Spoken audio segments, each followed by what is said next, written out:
Hello friends, welcome to our YouTube channel all about funda. Friends, आज हम ऐसा topic discuss करने वाले हैं जिसे मेजॉरिटी ऑफ पीपल रिलेटेड हैं पर अवेयर नहीं हैं। मतलब कि नाम सुना है पर पहचानते नहीं हैं। जी दोस्तों, टीडीएस।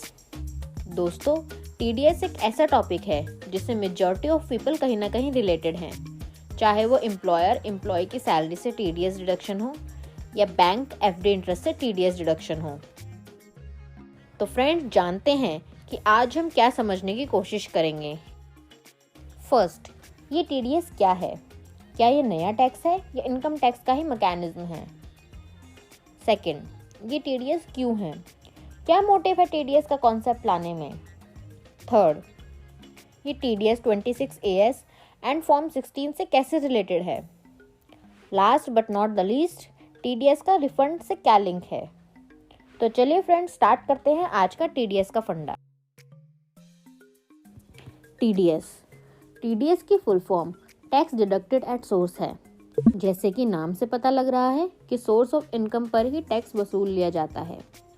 गवर्नमेंट ने पेयर पर ये रिस्पॉन्सिबिलिटी डाल दी है कि जब भी कोई स्पेसिफाइड पेमेंट्स जैसे कि salary, commission, interest, professional, rent, contract etcetera किसी को करता है तो उससे पहले उसमें से टीडीएस को डिडक्ट करना होगा और बैलेंस अमाउंट ही पेई को पे करना होगा।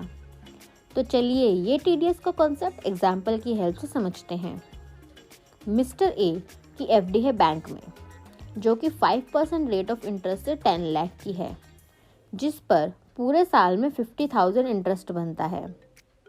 गवर्नमेंट ने बैंक्स पर ये रिस्पॉन्सिबिलिटी डाल दी है कि जब भी इंटरेस्ट अमाउंट 40,000 से ज़्यादा का हो तो उस पर 10% रेट से TDS under section 194A deduct करना होगा। इस तरह जब बैंक मिस्टर ए को इंटरेस्ट की पेमेंट करेगी तो उसमें से पहले 10% टीडीएस काट लेगी। यानी बैंक मिस्टर ए को 50,000 माइनस 5,000 ऑफ टीडीएस मीन्स 45,000 की पेमेंट करेगी और 5,000 टीडीएस की पेमेंट इनकम टैक्स डिपार्टमेंट को सबमिट कर देगी। Why TDS? इंडिया में मेजॉरिटी ऑफ पीपल अपनी इनकम टैक्स रिटर्न नहीं फाइल करते और करते भी हैं तो अपनी सारी इनकम डिस्क्लोज नहीं करते, जिससे वो अपना टैक्स बचा लेते हैं और सही शब्दों में कहा जाए तो टैक्स की चोरी कर लेते हैं। अब इनकम टैक्स डिपार्टमेंट के लिए हर पर्सन की इनकम को वेरीफाई कर पाना प्रैक्टिकली पॉसिबल नहीं है, क्योंकि नंबर ऑफ एसएससी बहुत ज़्यादा है इंडिया में। इस प्रॉब्लम को दूर करने के लिए गवर्नमेंट ने टैक्स कलेक्ट करने के कुछ मेथड्स बनाए हैं, जैसे TDS, TCS, advance tax, self assessment tax. तो अब हम ये समझ चुके हैं टीडीएस कोई अलग टैक्स नहीं है, बल्कि टैक्स कलेक्ट करने का ही एक मैकेनिज्म है। TDS, form 16 and 16A, 26AS relation. Friends, TDS से ही फॉर्म 16, 16A और 26AS इंटरलिंक्ड हैं। आइए हम आपको ये रिलेशन एग्जाम्पल से समझाते हैं। बैंक ने मिस्टर ए का टीडीएस डिडक्ट किया। इसके बाद बैंक की रिस्पॉन्सिबिलिटी है कि ये टीडीएस गवर्नमेंट के पास डिपॉजिट करवाए। जब बैंक टीडीएस डिपॉजिट कर देगा तो टीडीएस रिटर्न फाइल करेगा, जिसके बाद ट्रेसिस की साइट से form 16A TDS certificate generate करके देगा, जो कि ये सर्टिफाई करता है कि टीडीएस गवर्नमेंट को डिपॉजिट हो चुका है और मिस्टर ए इसका टैक्स क्रेडिट ले सकता है।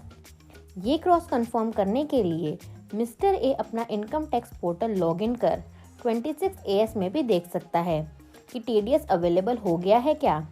तो इस तरह टीडीएस, फॉर्म 16, 16A और 26AS इंटरलिंक्ड हैं। TDS refund. फ्रेंड्स, अगर आपका टीडीएस काट लिया गया है, चाहे कमीशन, रेंटल, इंटरेस्ट या सैलरी हो, और आपकी टैक्सेबल इनकम पर tax as per slab rate TDS deducted से कम है, तो वो एक्सेस डिडक्टेड टीडीएस अमाउंट आपको आईटीआर फाइल करने पर वापस मिल जाएगा, वो भी इंटरेस्ट के साथ। तो फ्रेंड्स, उम्मीद करते हैं कि आपको TDS का फंडा अच्छे से समझ आ गया होगा। आप हमें कोई भी रिलेटेड क्वेरी मेल कर सकते हैं। हमारी मेल आईडी है allaboutfunda@gmail.com और इंस्टा आईडी है allaboutfunda। तो फ्रेंड्स, मिलते हैं नेक्स्ट वीडियो में नेक्स्ट फंडे के साथ।